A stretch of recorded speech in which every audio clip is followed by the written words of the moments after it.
할렐루야. 우리 주님을 사랑하시면 아멘 하시겠습니다.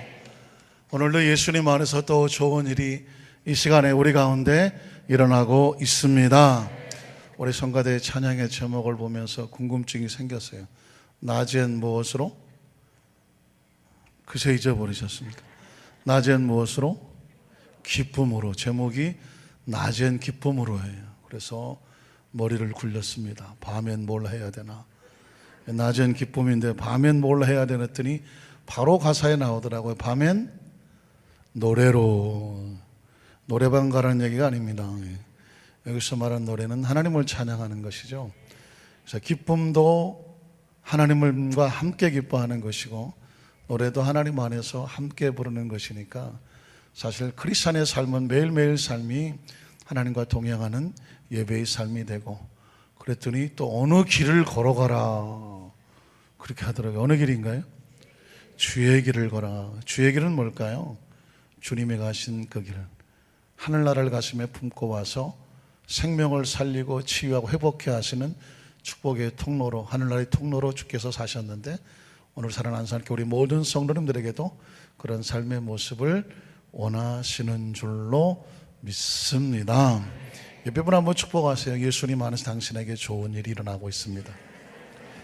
당신은 잘 될 수밖에 없습니다. 예수님의 이름으로 잘 될지어다. 나에게도 좋은 일이 일어나고 있습니다. 나는 잘 될 수밖에 없습니다. 예수님의 이름으로 잘 될지어다. 우리에게도 좋은 일이 일어나고 있습니다.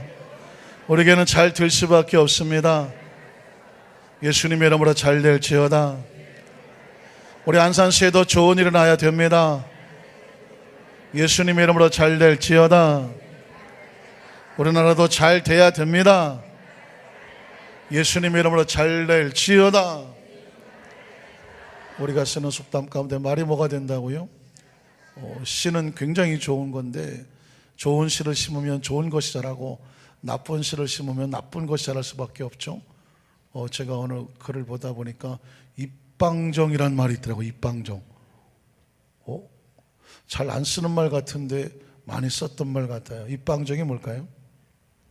입에서 나오는 모든 부정적인, 기분 나쁜, 재수 없는, 뭔가 잘못된 것을 불러올 것 같은 이런 표현들을 입방정이라고 한꺼번에 싸잡아서 옛 선배들은 그렇게 이야기를 했습니다. 입방정 뭐 하지 마라? 떨지 마라. 나 떨지 마라. 왜 그랬을까요? 입으로 말하는 것이 굉장히 두려운 결과를 가져올 수 있기 때문에 그 입술을 조심하라고 했던 말이 입방정을 떨지 말라 그랬습니다. 그거는 그만큼 무서운 결과가 있었음을 겪었기 때문에 나오는 아주 조심스러운 경고와 같습니다. 그런 가운데 본다면 크리스천들은 날마다 감사합니다. 입만 열면 찬양하고 기도하고 또 말씀을 묵상하고 말씀을 전하고 전도하고 예비하고 하나님 앞에서 오늘 입술의 고백을 이렇게 입방정 떨 시간에 하나님을 높일 수 있는 그런 통로로 알게 해주시고 예배하니 그 입술의 고백에 따라 성령께서 우리 가운데 함께 하시는 것을 믿습니다. 한번 따라 하실까요? 성령님, 우리 가운데 지금 이 시간에 이곳에 임하여 주시옵소서. 성령님 인정합니다. 환영합니다. 모셔드립니다. 임하여 주시옵소서. 임하여 주시옵소서. 임하여 주시옵소서. 우리 함께 부를 찬양은 바로 이 고백입니다. 주님의 성령 이곳에 임하여 주시옵소서. 우리 모두에게 임재하시옵소서. 성령이 오셔서 하나님을 경배하도록 우리의 심령 가운데 충만케 하시옵소서. 우리 한번 그 자리에 다 같이 한번 일어나시겠습니까? 성령님을 인정하는 마음으로 우리 두 손을 높이 들고 우리 함께 찬양합니다. 주님의 성령 지금 이곳에 임하소서.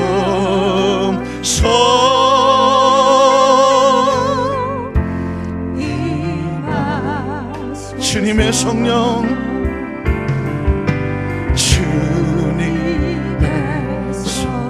지금 이곳에 임하소서. 지금 이곳에 임하소서.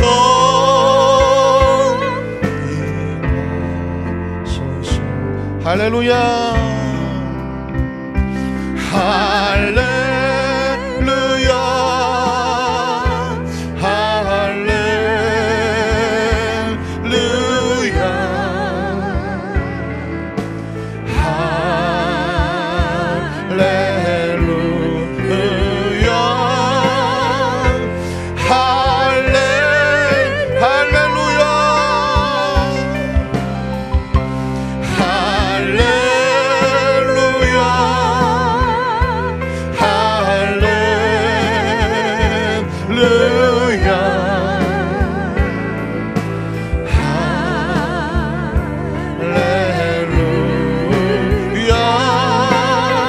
할렐루야, 주님의 성령 지금 이곳에 지금 나에게 임하소서. 지금 나에게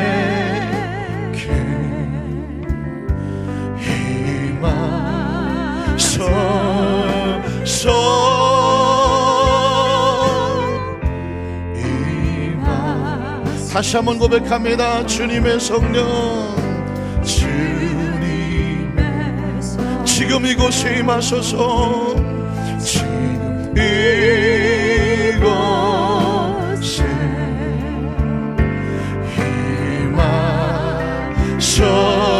임하소서.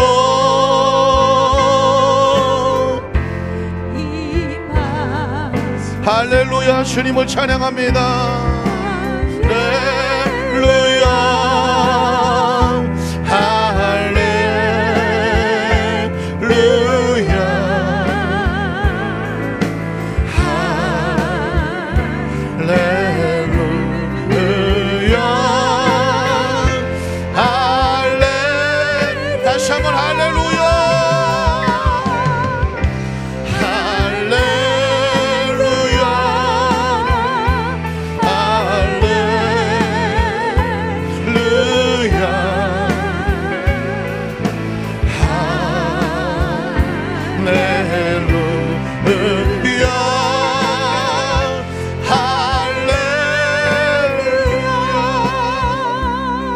묵상으로 기도합니다.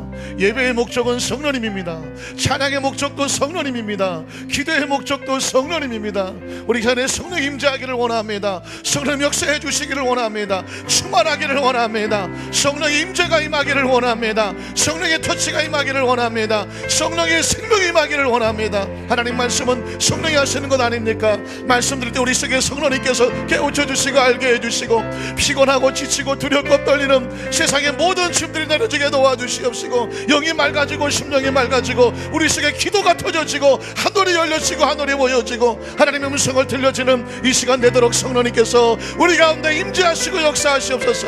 주의 이름을 세 번 부르고 간절히 한번 통성으로 기도합니다.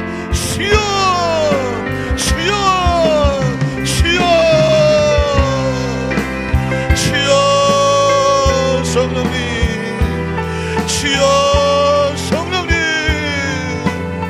이곳에 임하시옵소서. 성령님 우리 가운데 임하시옵소서. 주님의 성령님 이곳에 임하소서. 임하시옵소서. 임재하시옵소서. 성령의 지혜로 성령의 감동으로 성령의 능력으로 성령의 운행하심으로 성령의 생명으로 성령의 은사로 성령이여 이 시간의 말씀 가운데 역사하시고 운행하여 주시옵소서. 성령으로 하나님의 마음으로 성령으로 채워주시옵소서. 우리 여기에 성령의 임재가 임하게 하시옵소서. 성령의 충만한 능력을 더하시옵소서. 우리 속에 성령의 임재하심으로 이 시간 치료가 강물처럼 넘쳐나게 하소서. 성령의 강물처럼 넘쳐나게 하시고 성령의 능력이 강물처럼 임하게 하시옵소서. 성령님 인정합니다. 환영합니다. 모셔드립니다. 염려 근심이 떠나가게 하시옵소서. 피곤함과 낙심함이 떨어져 나가게 하시옵소서. 절망과 좌절감 하나님 이 모든 것이 빠져나가게 하시옵소서. 오직 성령님 운행하시옵소서. 성령의 임재가 임하시옵소서. 성령의 진동이 임하게 하시옵소서. 성령의 세례가 임하게 하시옵소서. 이것이 임하셔서 우리의 찬양을 받으시옵소서. 우리 가운데 주님 말씀하시옵소서. 할렐루야 할렐루야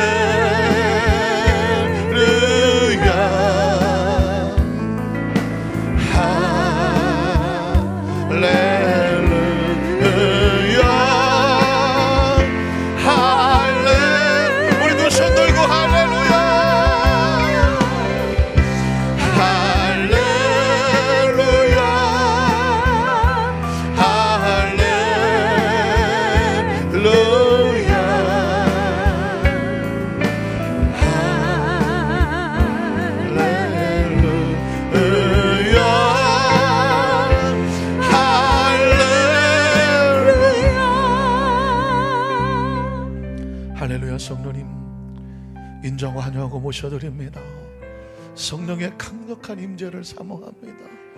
말씀 가운데 임하시는 성령님, 찬양 가운데 임하시는 성령님, 우리의 간구와 부르심 가운데 임재하시는 성령님, 우리 가운데 함께 하심을 감사합니다. 성령님 시간에 말씀 가운데 역사하시고 운행하여 주셔서 신령과 진정으로 하나님 앞에 예배하게 하시고 성령께서 말할 수 없는 탄식으로 우리를 대신하여 친히 간구하여 주셔서 하나님 아버지의 뜻을 가장 잘 아시는 성령님께서 우리의 심령을 주장하셔서 아버지의 뜻대로 행하게 하시옵소서. 이 시간 성령의 생명의 능력과 성령의 치유와 기적과 성령의 은사와 은총으로 이 시간 하나님 임재하시니 감사합니다. 우리 영안을 열어 주시옵소서. 영의 귀가 열리게 하시옵소서. 말씀하시옵소서. 하나님 백성들이 듣겠나이다. 말씀 가운데 임재하셔서 말씀을 들을 가운데에 성령의 세례가 임하게 하시옵소서. 성령의 진동이 임하게 하시옵소서. 성령의 기름 부음이 임하게 하여 주시옵소서. 질병이 떨어져 나가게 하여 주시옵소서. 악한 영들이 빠져나가게 도와주옵소서. 절망과 좌절과 낙심이 말씀이 선포될 때 하나님 흔적 없이 사라지게 도와주시옵소서. 성령께서 치료하여 주시옵소서. 하나님의 말씀이 선포될 때는 놀라운 성령의 동함의 역사가 나타나게 도와주시옵소서. 하나님의 깨달음이 있게 도와주시옵시고 하나님 우리 마음속에 하나님이 주신 용기와 담대함과 하나님의 은사와 열매가 맺어지도록 이 시간 하나님 말씀 가운데 친히 주장하여 주시옵소서. 예수님 이름으로 간절히 축복하며 기도드리옵나이다. 아멘. 자, 다시 한번 축복합니다. 성령님께서 당신과 함께 계십니다.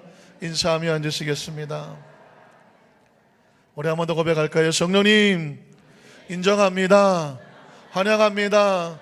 모셔드립니다. 바람같이 불같이 생수같이 임재하여 주시옵소서. 역사하여 주시옵소서. 치료하여 주시옵소서. 할렐루야. 여러분, 성령께서 우리 속에 오셔야 우리의 삶에 희망이 생기고 용기가 생기고 비전이 생기고 꿈이 생깁니다. 왜냐하면 성령님은 파라클레토스, 우리 곁에 오셔서 항상 우리를 돕기 위해서 준비하며 기다리시는 보혜사가 되어주시는 것을 믿습니다. 한번 따라 하실까요? 아버지의 약속하신 것을 기다리라. 우리 한 번 더 따라 하실까요? 사도행전의 신앙. 오늘 이런 제목인데 그 내용은 사도행전의 신앙이라는 제목을 가지고 함께 말씀 은혜를 나누기 원합니다. 여러분, 최근에 한국 영화도 외국 영화 못지않게 많은 관객들이 모이는데 몇백만 또는 천만 그 이상의 관객들이 모이는 소위 말하는 블록버스터라고 하는 아주 좋은 영화들이 많이 나오는 것 같습니다. 저는 최근에 영화를 보지 못해서 그저 예고편 정도로 정보를 얻고 있는데, 최근에 여러분 혹시 사도라고 하는 영화를 보신 분이 계시나요? 사도? 그래도 영화를 보신 분이 계시네요. 혹시 못 보신 분들을 위해서 포스터를 하나 준비했는데, 시방 저것이요? 이게 사도라고 하는 영화의 포스터입니다. 가운데 있는 송강호인가요?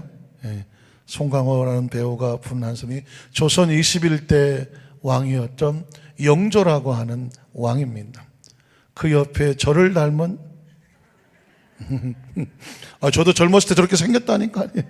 예, 옆에 유아인이 배역을 맡은 오른쪽에 있는, 제가 볼 때 오른쪽에 있는 사람은 그 영조의 둘째 아들인 이헌이라고 하는, 소위 말하는 사도세자가 바로 이헌이고요. 그래서 왼쪽에, 제가 보기에 왼쪽에 있는 것은 뭐냐면 그 사도세자가 무릎을 꿇고 있고 그 위에 뒤에 아버지가 서 있고 그 뒤에 보이는 괴짝이 하나 있는데 그 괴짝이 뭐예요? 소위 말하는 뒤주라고 하는 것입니다. 자, 그래서 우리 조선 역사 속에서 가장 비운의 정말 세자죠. 나중에 뭐 세자도 안 돼서 폐세자 된 적도 있었는데 비운의 인물이라고 하면 사도세자를 빼놓을 수가 없습니다. 자, 그런데 우리가 알고 있는 것은 도대체 저 역사는 아버지가, 영조가 자기의 아들을 저 뒤지 속에 놓고 8일 동안 굶겨서 죽여버리는 사건이 벌어집니다. 어떻게 하면 아버지가 아들을 죽입니까? 뒤늦게 아버지가, 영조가 아들이 죽고 난 다음에 자신이 무슨 짓을 했는지를 뒤늦게 깨닫고 그 아들에게 사도세자라고 이름을 붙여줍니다. 그 사도라고 하는 것은 생각할 사자, 그리고 애도한다고 할 때 슬픔. 그 아들을 놓고 슬퍼하면서 그 아들에게 사도세자라고 그렇게 불러 칭호를 내렸다는 것입니다. 여러분, 얼핏 보면 세상에 저렇게 비정한 아버지가 있을까? 사실은 우리는 영조를 손가락질할 수가 있습니다. 그런데 그 영화의 스토리를 보면 그 아버지 영조가 아들을 놓고 심하게 추궁하고 꾸짖고 핍박하고 하는 내용이 나옵니다. 그 내용을 들어보면 공감이 갑니다. 왜냐하면 나는 네 아버지일 뿐만 아니라 이 나라의 백성들을 책임져야 될 왕이라는 것입니다. 그리고 너는 내 아들일 뿐만 아니라 내 뒤를 이어서 왕이 돼서 이 백성들을 잘 이끌고 가야 될 막중한 책임을 지고 있는 책임자라는 것입니다. 그러니까 아버지로서도 중요하지만 왕으로서도 그 다음 이어갈 세자를 위해서 훌륭한 그 왕이 될 수 있도록 여러 가지 많은 것들을 가르쳐 배워야 되니까 너는 다른 짓을 하지 말고 열심히 배우고 훌륭한 인물이 되도록 최선을 다하라고 늘 아버지가 다그치는 것입니다. 여러분, 아버지의 마음을 이해하시겠습니까? 그 영조의 마음을. 좋은 왕이 돼줘야 자신이 물러섰을 때에 그 백성을 잘 다스리는 그 왕위가 이어지기를 원하는 것이 왕으로서 또 아버지로서 마땅히 갖고 있는 마음과 같습니다. 문제는 아들은 또 달랐다는 것입니다. 아들은 자라는 과정 속에서 그 아버지가 냉혹하고 차디차고 냉정하게 늘 꾸짖고 늘 체크하고 늘 야단치고, 그러니까 그런 아버지에 대해서 정을 느끼지 못하니까 늘 두려운 존재였습니다. 어느덧 사춘기가 되어져 가죠. 15살이 되고 할 때 아버지가 늘 꾸짖고 하니까 이 아들이 반항을 합니다. 공부도 안 합니다. 자기 멋대로 행동합니다. 아버지는 화가 날 대로 났습니다. 아들을 꾸려놓고 야단을 치는데 그 이헌이라고 하는 아들은 이렇게 말합니다. 난 왕도 싫고 재물도 싫고 다 싫다고. 내가 원하는 것은 아버지에게 따뜻한 말 한마디 듣는 거라고. 아버지가 나를 한번 안아주는 거라고. 난 아버지에게 인정받고 싶을 것이지 왕도 필요 없고 재물도 필요 없고 권세도 필요 없다고 펑펑 아버지 앞에 웁니다. 그러고 보면 아들의 마음도 이해가 가죠. 사실은 그 역사 속에 있는 두 사람을 누가 잘하고 누가 잘못했다고 손가락질을 할 수가 없습니다. 아버지는 아버지로서의 책임을 가지고 아들을 잘 키워보려고 하는 것이고, 그 과정 속에서 아버지의 기대를 그 따라가기보다는 아직 너무나 유약하고 어리기 때문에 아버지의 따뜻한 품을 그리워하는 그 어린 아이로부터의 그 힘들고 어려운 과정, 사실은 이 두 가지가 서로 필요한 것인데 이게 어우러지지가 못하니까 안타깝게도 그 영조는 아들에게 이렇게 말합니다. 네 존재 자체가 반란이다, 역적이다고 말합니다. 네가 왕이 될 운명을 가지고 태어났는데 왕으로서의 책임감을 하지 못하고 이렇게 제멋대로 하는 것 자체가 이 나라에 대해서 네가 역적이다. 그리고는 잘못된 생각에 판단에 의해서 돼지 속에 집어넣고 죽여버리는 것입니다. 그게 왕으로서, 그는 아버지로서는 못할 짓이지만 다음에 왕이 이렇게 잘못되고 삐뚤어진 왕이 세자로 남아서 왕위를 이어가면 나라가 무너질 것이라고 하는 안타까움 가운데 그런 잘못된 결단을 내리죠. 그 당시로는 옳았다고 생각했죠. 나중에 뒤늦게 그 아들이 죽고 나서 비로소 무슨 짓을 했는지를 알고 사도세자라고 하는 슬픔의 칭호를 붙였다는 것입니다. 여러분, 사실 그 아버지와 아들의 입장을 놓고 저도 고민을 해봤어요. 제가 아버지 입장이면 우리 아들에게 그렇게 하지 않겠습니까? 좀 더 강해져야 돼. 좀 더 똑똑해져야 돼. 좀 더 네가 네 자신이 일을 더 잘할 수 있도록 최선을 다해서 갖추어야 돼. 훗날 이 세상의 모든 아버지 어머니가 그렇게 말하는 것처럼 이제 언젠가는 어머니 아버지가 엄마 아빠가 너를 도와주지 못하고 이 세상에 너 혼자 덩그마니 남을 때가 올지도 몰라. 그때 네가 이 험한 세상에서 네 자식들과 함께 가정을 잘 이끌어가시기 위해서 지금 최선을 다해서 능력을 갖춰야 돼. 여러분, 이건 모든 아버지 어머니들이 가지고 있어야 될 마음이 아닐까요? 자녀들도 또 그렇게 말하겠죠. 그러면서도 따뜻한 어머니 아버지의 말 한마디, 격려 한마디, 그리고 안아주고 칭찬해주고 손잡아주는 그 따뜻함을 늘 자녀들은 부모에게 구하지 않겠습니까? 아니, 오늘 설교 시간에 뭐 이렇게 역사가 상당히 기냐 뭐 이러면서. 근데 여러분, 하나님 아버지는 어떨까요? 가만히 생각해 보니까 하나님 아버지 마음도 똑같아요. 이 험악한 아담과 하와의 실수로 인해서, 그 죄로 인해서 영이 죽어버리고 죄악에 관영한 이 세상 속에서 하나님의 자녀들이 어떻게 살아야 될까? 의롭게 살아야 되고 정직하게 살아야 되고 말씀대로 살기 위해서 하나님께서 십계명이라고 하는 것을 주는 거예요. 이건 스스로 이 세상에서 지켜나갈 수 있도록 하나님의 마음이 담겨져 있는, 우리를 지키고 보호하기 위해서 이거 배워야 돼, 이거 알아야 돼, 이거 마음판에 새겨야 돼, 주야로 묵상해야 돼, 그 가운데 지켜 행해야 돼. 그래야 네가 복을 받아 세계 모든 민족에 뛰어날 수 있고, 네가 어디로 가든지 네 몸의 소생과 네 토지의 소생과 네 짐승의 새끼와 네가 들어와도 나와도 복을 받는 게 누구의 뜻이에요? 하나님 아버지의 뜻이에요. 자신이 만들어 놓고 자신의 영을 부어서 이 땅을 정복하고 지배하고 다스리도록 아버지의 마음은 그런 거더라고요. 그래서 계명이 있는 것이고, 그래서 구약 성경에 보면 그렇게 하나님께서 자기 백성들을 불러다가 때로는 야단도 치고 때로는 광야를 통과하게 하고 때로는 구름기둥 불기둥으로 인도해 가면서 어떻게든지 하나님 마음을 알리려고 몸부림치시는 모습이 구약의 모습이었어요. 그런데 인간은 어떻습니까? 우린 또 어때요? 그 하나님 마음을 잘 몰라요. 좋은 일이 있으면 할렐루야 하죠.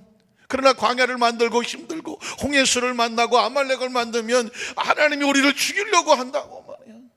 아버지 마음을 모르고 원망하고 불평하고, 하나님이 살아계시면 왜 나한테 이런 일이 일어나느냐고 하나님을 손가락질하고 삿대질을 하고 아버지 마음을 모르는단 말이지. 그래서 이스라엘 백성들 아버지의 마음을 어겨서 여기저기 핍박을 당하기도 하고 어려움을 당하고 연단을 당하기도 하는 것입니다. 실제로 하나님 아버지의 마음을 모르면 그 백성들의 마음은 자기 멋대로 행동을 합니다. 요한복음 5장에 보면 참 절묘한 장면이 하나 나옵니다.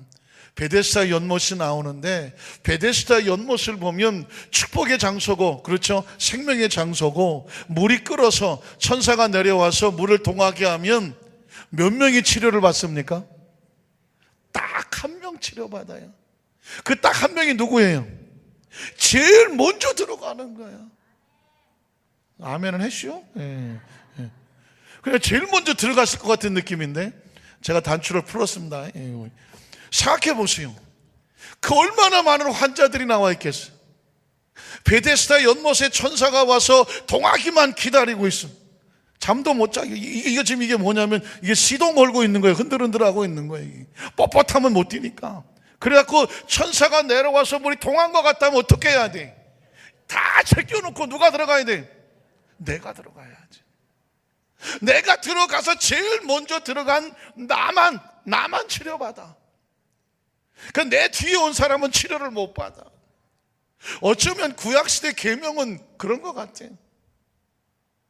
계명을 딱 지켜서 나는 8개 지켜서 7개 지킨 건 저건 사람도 아니야. 왜? 난 7개 지켰다니까. 그러니까 그 계명을 놓고 자꾸 차별하고 구분하고, 그리고 나는 의롭고 너는 의롭지 못한 것처럼 판단하고 비판하고 정죄한단 말이에요.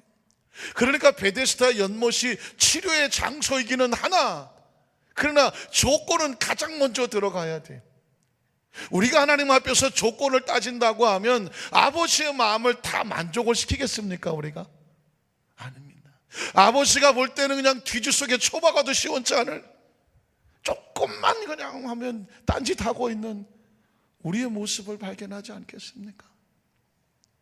그대로 만약에 살았다고 한다면요, 사실 아무런 희망이 없어요. 그냥 달리기 잘하는 놈이나 힘센 사람이나 어쩌다 그런 사람이나 치료받지, 일반 사람들은 치료받기가 어려워요. 구원받기가 어려워요. 그런데 그 현장에 예수님이 찾아오셔서 누구를 만났느냐가 중요합니다. 누구를 만납니까? 38년 된 환자를 만나. 아니 어쩌자고 38년간을 그 베데스다의 연못에 있으면서 치료를 못 받아. 왜 못 받았을까요?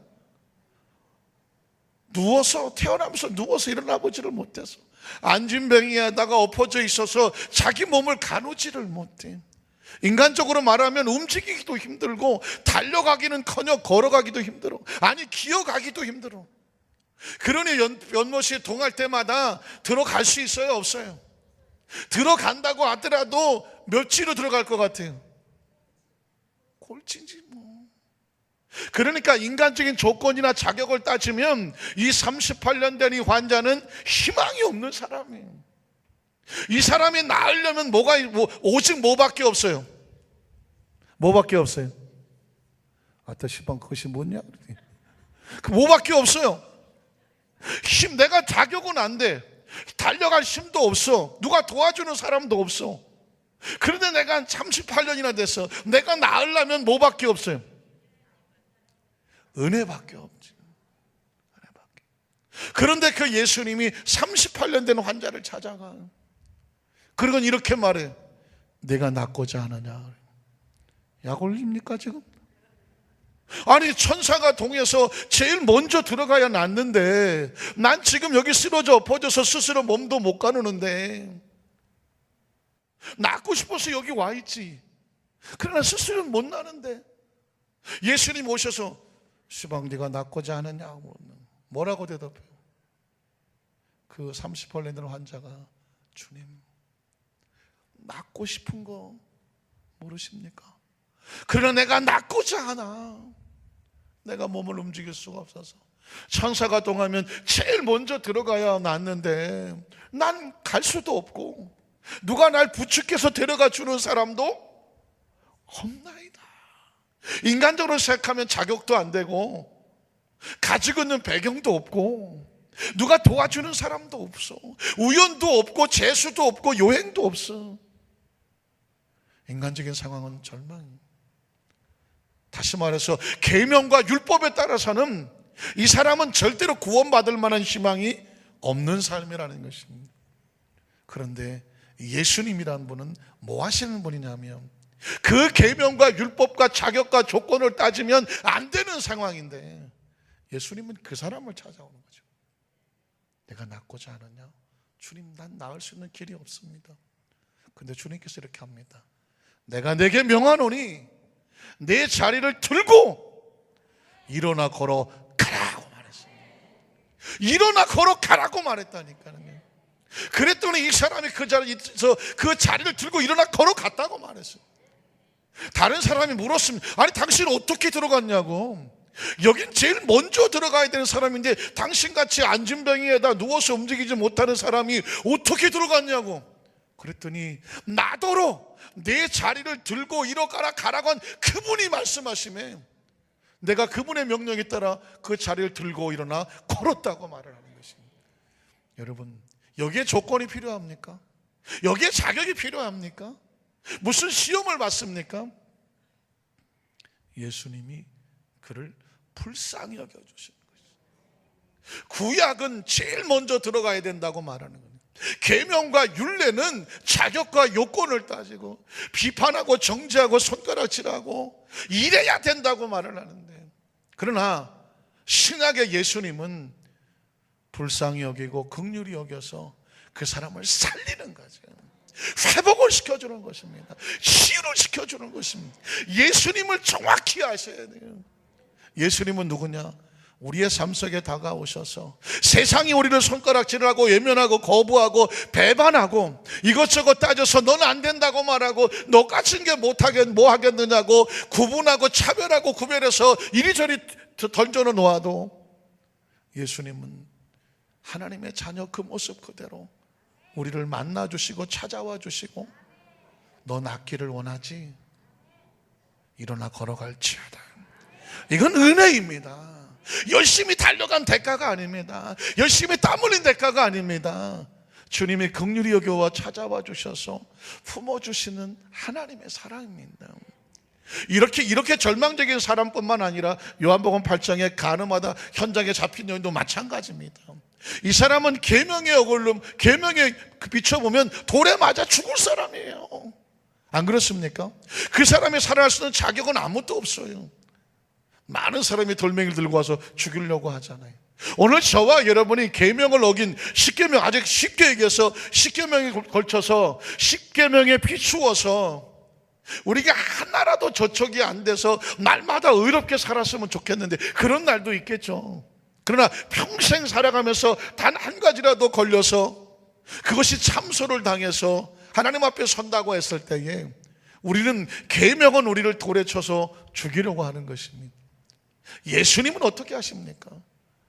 우리를 곁에 서 주시고 그리고 우리를 막아주시고 품어주시고 그 잘못된 사람들 스스로 죄를 깨닫고 스스로 물러가게 하시고 그리고 말씀하죠. 나도 너를 뭐하지 않는다?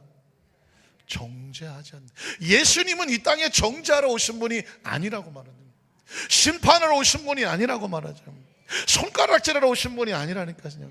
그러니까 여러분, 이 신약이라는 건 예수님이 왜 그렇게 하느냐면 하나님 아버지가 마치 그 영조와 같이 그런 계명과 율례와 그 법도를 가지고 형식을 원하시는 이 아버지의 심정이 그 아들의 심정을 알아서 자격도 안 되고 여건도 안 된 이 답답한 아들의 심정을 계명과 율례를 따지면 그냥 뒤지에 쳐놓아야 되는데 하나님 아버지는 영조와는 다르더라고. 이 아들의 있는 모습을 그대를 마음을 알아서 이들을 사랑해 주시더라고. 그 사랑의 마음을 안고 오신 분이 누구예요? 그분이 예수님이라는 거예요. 예수님은 하나님의 사랑입니다.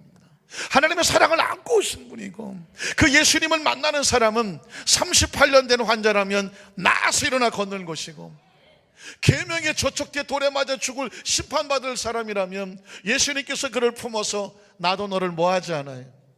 정죄. 왜 정죄하지 않아요? 하나님의 사랑으로 은혜가 되어주시기 때문에. 은혜가 가서 다시는 죄를 범하지 말라 그랬습니다. 그러니까 여러분 이런 스토리를 보면 도대체 성경을 뒤에 무슨 얘기일까? 제가 마치 그 구슬을 꿰는 것처럼 꿰드리는 거예요. 요한복음 5장의 베데스다 연못의 이 환자나 요한복음 8장의 가늠아 잡힌 여인이나 같은 케이스죠. 상황은 달라요. 이 사람은 환자고 이 사람은 도덕적으로 문제가 있는 사람인데 그러나 하나님 볼 때는 다 세상에서 상처 입은 자죠. 세상의 기준으로 봐갖고는 도덕적 기준에 하자가 있고 몸에 하자가 있는 사람입니다. 그런데 이게 다 누구 자녀예요? 하나님 자녀예요. 하나님 볼 땐 다 내 새끼라니까. 하나님의 마음은 자기 백성을 사랑하셔서 독생자 예수 그리스도를 왜 주셨어?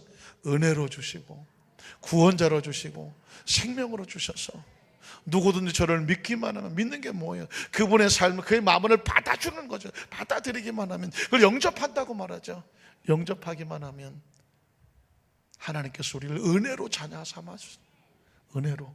마치 탕자, 그래서 탕자가 돌아올 때 아버지가 은혜로 안아주는 거잖아요. 왜 그 자식을 잡아줍니까? 그 나가서 다 탕진해버린 그 아들을 왜 버섯벌로 나가서 끌어안고 기뻐하며 송아지 잡아줍니까? 이유는 딱 하나. 왜 그래요? 내 새끼니까. 내 새끼니까. 안 그렇습니까? 내 아들이 살아왔다고 그러잖아요. 내 아들을 잃었다 찾았다고 말하고 하지 않습니까? 여러분, 이 똑같은 케이스가 마가음 5장에 보면 혈루증 걸렸던 여인도 역시 12년이나 피를 흘렸는데, 사람들을 찾아다녔는데, 의사를 찾아다녔는데 있는 돈 다 허비하고 몸은 더 중해졌다. 눈치채셨습니까? 38년 된 환자나 현장에 가늠하 잡힌 여자나 혈루증 걸린 여인이나 다 똑같은 우리의 삶의 모습을 그대로 보여주고 있는 거예요. 내버려두면 죽는 사람이에요. 내버려두면 희망이 없는 사람이에요. 율법이나 이런 걸 따지면 12년 피 흘리고 있는 혈루증 걸린 사람은 교회 오지도 못해. 우리 시로 따르면 이스라엘의 공동체 모임에 그걸 총회라고 말하는데, 사실 우리가 어셈블리 오브 갓이라고 하는데, 어셈블리라고 하는 것은 어떤 총회를 말하는 것인데, 이스라엘의 모임의 공동체에 하혈을 하는 사람은 못 들어와요. 왜 못 들어올까요? 부정해서. 문득병자 못 들어와요. 왜 못 들어와요? 부정해서. 이방인들 못 들어와요. 왜 못 들어올까요? 부정 타서 못 들어와요. 그런데 그 혈루증 걸린 여인이 예수의 옷가에 손을 대도록 예수님이 뭐 했을까요? 허락을 하는 거예요. 사실은 이 여인이 예수의 옷가에 손을 댔다는 것도 놀라운 사건이지만, 더 놀라운 사건은 이렇게 12년이나 하혈, 12년이나 좀 발음이 좀 그러네요. 12년 동안이나 만성 하혈 자궁출혈로 하혈을 하고 부정타는 이 여자가 예수의 옷가에 손을 대겠다고 하는데 예수님이 뿌리치지 않았어요. 이게 은혜라고 하는 것입니다. 계명과 율례는 자격이나 요건을 따지면 절대로 하혈하는 여자는 예수님의 옷에 손을 댈 수가 없어요. 왜 못 댑니까? 부정타니까. 죄인이 어떻게 의인의 손을 댑니까? 그런데 예수님께서 내버려 뒀다는 것입니다. 그걸 뭐라고 말해요? 은혜라고 말하는 것이에요. 이 세 가지 사건만 가지고도 우리가 하나님 앞에 나와서 이 자리에 나올 수 있는 이유는 바로 이 은혜 때문에 나와 있는 거예요. 은혜 때문에. 병이 들었음에도 불구하고, 도덕적으로 하자가 있음에도 불구하고, 여러 가지 여건이 나에게 하나님 앞에 나아가기에 부정타는 존재임에도 불구하고, 조 목사님께서 늘 할 때마다 못난 그대로, 죄지은 그대로, 부족한 그대로 예수님 앞에 나올 수 있는 이유가 뭐냐면 하나님의 은혜가 있다는 것입니다. 그러니까 이 은혜가 있다는 사실이 얼마나 놀라운 사실인지 모릅니다. 자, 그렇다고 하면 예수님으로 인하여 우리가 하나님의 자녀된 은혜를 얻었는데, 그러면 예수님은 이미 벌써 2000년 전에 승천하시고 지금 우리 눈앞에 없어요. 어떻게 우리는 바로 예수님께서 승천하시면서 그 은혜를 우리 속에 남아두시고 함께하기를 원하신 분이 누굴까요? 성령님인 거예요. 그분이 성령님인 거예요.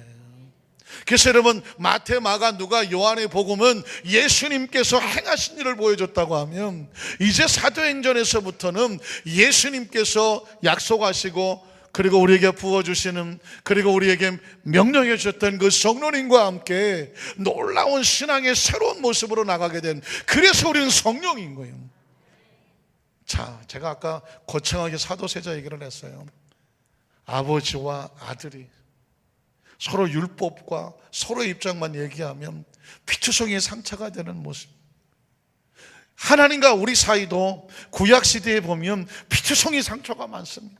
하나님은 자기 백성에게 상처를 받고, 자기 백성은 하나님 앞에 피투성이가 되고, 출애굽기 나오면서 민수기, 레위기, 그래서 하나님께서 짐승의 피로 사랑을 줘서 어떻게 좀 하나님께 나가게 만들었더니, 아니 어디서 이상하게 눈깔 빠지고 막 다리 절고 막 몸도 이상한 이런 막 썩은 짐승을 가지고 갔다가 하나님 앞에 나오는 흉내만 내고, 이건 아니다.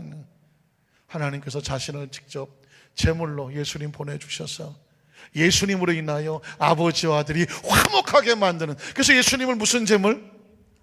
화목제물이라고 말하는 것입니다. 이제 그 하나님께서 그 예수님을 통해서 우리 하나님 자녀 되게 하시고, 그 예수님께서 우리에게 주신 성령에 대해서 말씀을 나누는 것이 바로 사도행전이라고 말하는데, 사실은 사도행전이라는 말보다 더 정확한 것은 뭐냐면, 한번 따라 하실까요? 성령행전. 성령행전이 맞는 것입니다. 왜냐하면 이 사도행전은요, 성령께서 이 사도들과 함께 역사하시는 스토리를 적어놓은 그 모든 기록을 적어놓은 것을 이끌어서 사도행전이라고 말하는 것이거든요. 자, 그러면 여러분에게 제가 그래서 이제 사도라는 영화를 끌고 온 이유가, 그 사도와 이 사도가 한국말은 비슷해요, 한글은. 그런데 여러분, 한문은 달라요. 자, 한문에 성경 속에서 말하는 사도들은 어떤 사도일까요? 한번 볼까요? 이 사도는 영어로 아포스트리라고, 에포스틀 또는 아포스라고 말하는데, 사자가 무슨 사자예요? 어떤 사자, 사명, 그렇죠? 대사, 이런 거 할 때 쓰는 이런 어떤 사명과 관련되고 보내서 사명을 나타낸다는 그런 사자가 있고요. 도자는 함께 모인 무리를 말할 때 도자를 말을 씁니다. 그러니까 그 막중한 사명을 지고, 여기서 말한 그대로 예수가 그리스도의 복음을, 예수가 그리스도인 것, 또 예수님의 부활, 하나님의 나라, 이 복음을 온 세상에 전파, 사자죠, 대사죠. 보내지는 전하기 위해서 선택된 12명의 무리, 제자들, 이걸 뭐라고 말해요? 사도라고 말하는 것입니다. 그래서 여러분이 사도는 딱 12명이에요. 그래서 여러분, 어떤 사람이 내가 사도다라고 말한다면 그건 100% 잘못된 사람입니다. 또 최근에 신사도, 새로운 사도가 있다고 해서 신사도 운동하고 나오는 것도 있는데, 이건 정통 기독교에서는 역시 잘못됐다고 보는 것입니다. 사도는 정의가 있어요. 어떤 사도는 정의가 있냐면, 사도행전에 보면 그 사도에 대한 사도 1장 21절로 22절. 자, 사도는 어떤 사람이냐면, 이러함으로 요한의 침례로부터 우리 가운데서 올려져, 예수님이 말하는 것입니다. 올라가신 대로 주 예수께서 우리 가운데 출입하실 때, 이 땅에 같이 계셨을 때에 항상 우리와 함께 다니던 사람 중에, 그 예수님이 이 땅에 공생애 동안에 있을 때 같이 있었어야 돼요. 그 중에서 하나를 세웠다. 우리와 더불어 이 사도들은 뭐 하는 사람이냐면, 예수께서 뭐 하셨다? 부활하심을 뭐 하는 사람? 증언하는 사람이 사도예요. 자, 예수님 당시에 같이 있었던, 그 중에 선택됐던, 그래서 예수님의 부활을 목격했던, 그리고 그 부활을 뭐 하는 사람? 전하는 사람. 이 사람들을 뭐라고 말해요? 사도죠. 그 이전에도 사도는 없었고 그 이후에도 사도는 없는 겁니다. 그래서 여러분, 이 사도에 대한 정확한 정의가 필요하고요. 사도는 1장 3절에도 그가 고난받으신 후에, 자, 십자가의 고난 후에 또한 그들에게 확실한 많은 증거로 친히 살아계시면, 부활의 주님을 만나야 돼요. 며칠 동안? 40일 동안 그들에게 보이시며 하나님 나라 일을 말씀하셨으니, 예수님으로부터 들었던 하나님의 말씀을 직접 들어야 돼요. 직접 들었으니까 그것을 증거할 수 있게 되는 사람, 이 사람을 일컬어서 뭐라고 말한다? 사도라고 말하는 것입니다. 자, 그러면 행전은 뭐예요? 행전은 영어로 아까 액츄라고 했잖아요. 어떤 행위들이 모여져 있는 것이죠. 다른 말로 바꾸면 스토리라고 생각하면 됩니다. 하나님의 성령께서 사도들과 함께 행하신 그 기록들, 이야기들, 스토리들, 그걸 일컬어서 행전이라고 말하는 것입니다. 여러분, 저와 여러분에게도 행전이 있습니다. 첫 번째는 모든 사람에게 스토리가 있는데, 첫 번째 스토리는 뭐냐면, 우리의 지나간 과거를 돌아보면 가장 가슴 아픈 게 뭘까요? 나이가 좀 들어가면, 인생을 좀 살아가다 보면 뒤돌아볼 때 가장 가슴 아픈 게 뭐예요? 우리 안산여고 졸업생 되시는 우리 성가대 어떻습니까? 뭐가 제일 후회되고 가슴 아프고 늘 그렇습니까? 나이하고 지나간 과거를 묻지 마라, 그 얘기죠. 이게. 여러분, 지나온 삶을 돌이켜보면 하나님 앞에서 부끄럽게 행했던 죄의 스토리가 있지 않습니까? 죄의 스토리가 있어요. 그때 그렇게 하지 않았어야 되는데, 나이를 먹어가면 하나님 앞에서 청산되고 은혜로 덮어주시기를 간절히 원해야 될 모든 인간은 생존하는 동안은 그 죄의 스토리가 있어요. 그래서 여러분, 지난 수요일에도 제가 말씀을 드렸는데, 조 목사님 작사하셨던 내 평생 살아온 길, 뒤를 돌아봤더니 뭐가 있어요? 걸음마다 자옥마다 다 죄더라. 인간이 산다는 것은 죄를 피할 수가 없네. 그러니까 우리에겐 두 가지 스토리가 있는데 죄의 스토리가 있어요. 그래서 이 죄의 스토리 대가는 죽음인데, 예수님이 이 땅에 오신 게 뭐냐면 누구든 저를 믿는 자마다 죄의 대가로 뭐 하지 아니하고 멸망치 않아요. 그러니까 이 죄악의 스토리는 예수님께서 이거를 덮어주셔야 돼요. 그거를 그 십자가 보혈로 덮어주셔야 돼요.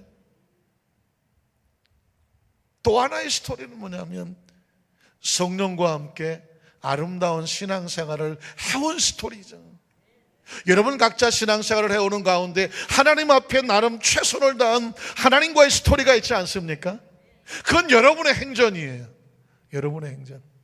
얼마 전에 어떤 목사님하고 통화를 했는데, 제가 수십 년 전에 맡았던 어떤 교구의 성도님을 만나게 됐다고 하더라고요.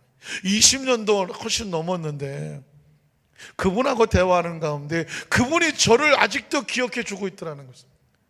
그러면서 그때 은혜 받았던 이야기, 뭐 여러 가지 이야기를 해주는데, 감사하게도 그래도 좋은 것만 기억해 주시더라고요.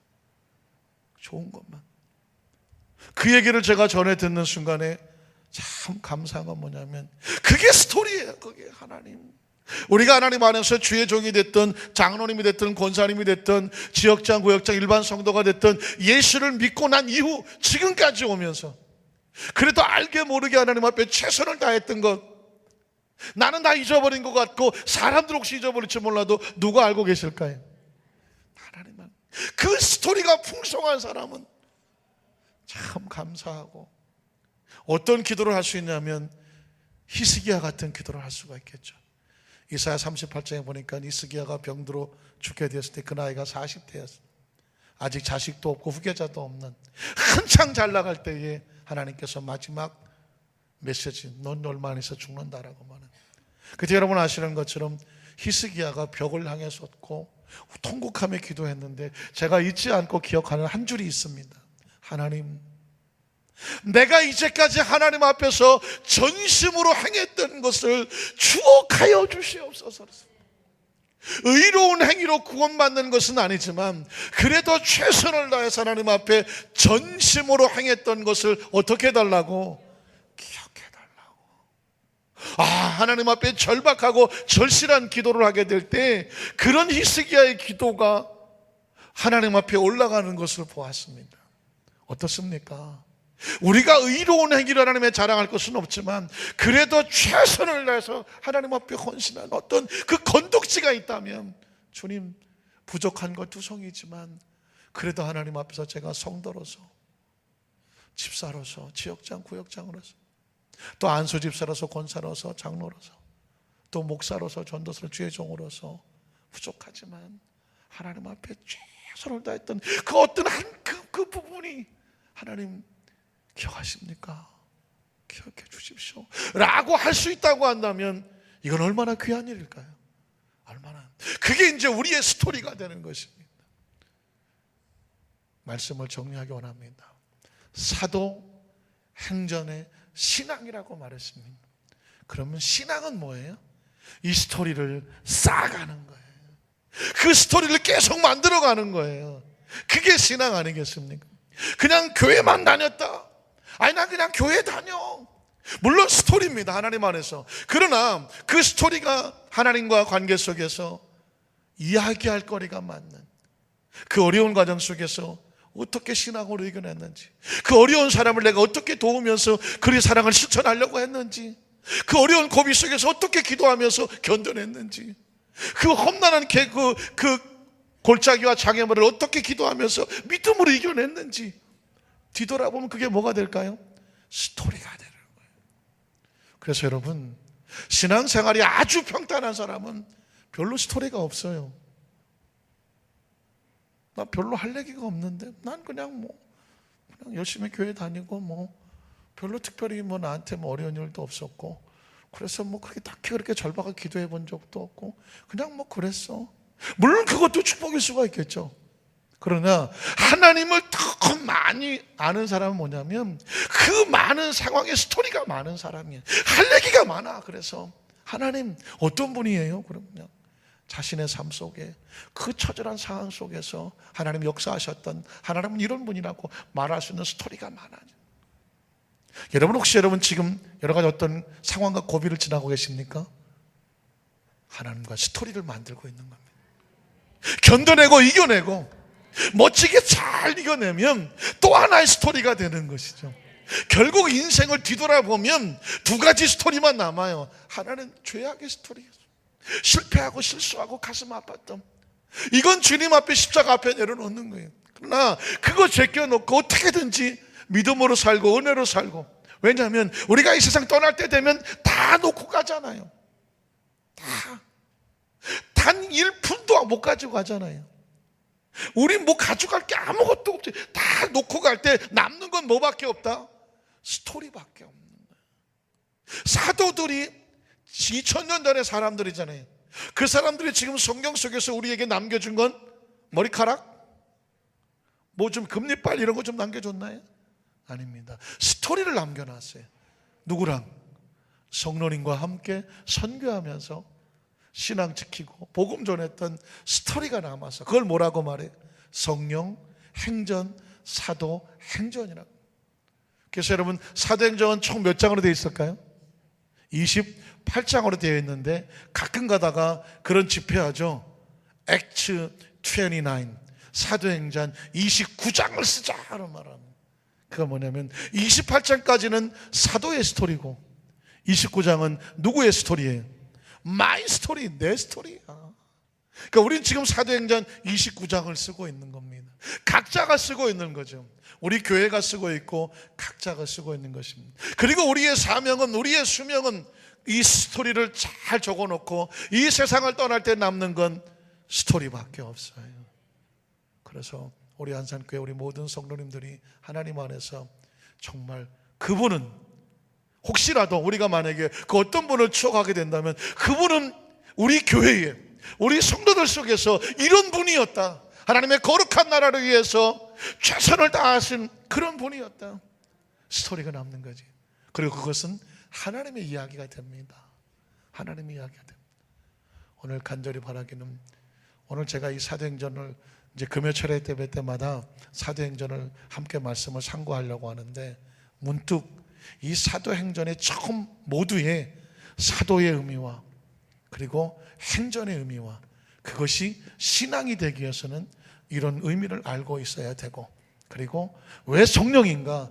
아버지와 아들 가운데 사랑으로 품어주시는 예수 그리스도의 은혜, 그리고 그 예수님께서 우리에게 승천하시면서 이 땅에 있는 모든 크리스천들의 삶 속에 또 하나의 보혜사로 예수님처럼 우리 속에 품고 역사하실 분은 바로 성령님이신 것을, 사도들은 성령의 행전 스토리를 썼고 사도행전 스토리를 썼고, 이제 말씀을 함께 나누는 가운데 저와 여러분은 우리의 스토리를 하나님 안에서죠, 하나님 안에서 이 스토리를 만들어가면서 신앙이란, 성도란, 믿음이란 스토리를 써가는 것이고, 이왕의 스토리를 쓸 거 멋지고 아름답게 하나님 앞에 잘 스토리를 풍성하게 삶 속에서 써서, 그래서 하나님 앞에 나설 때에 정말 하나님이 눈물 나게 감동할 만한 그런 스토리의 주인공들이 되시기를 주님의 이름으로 축원합니다.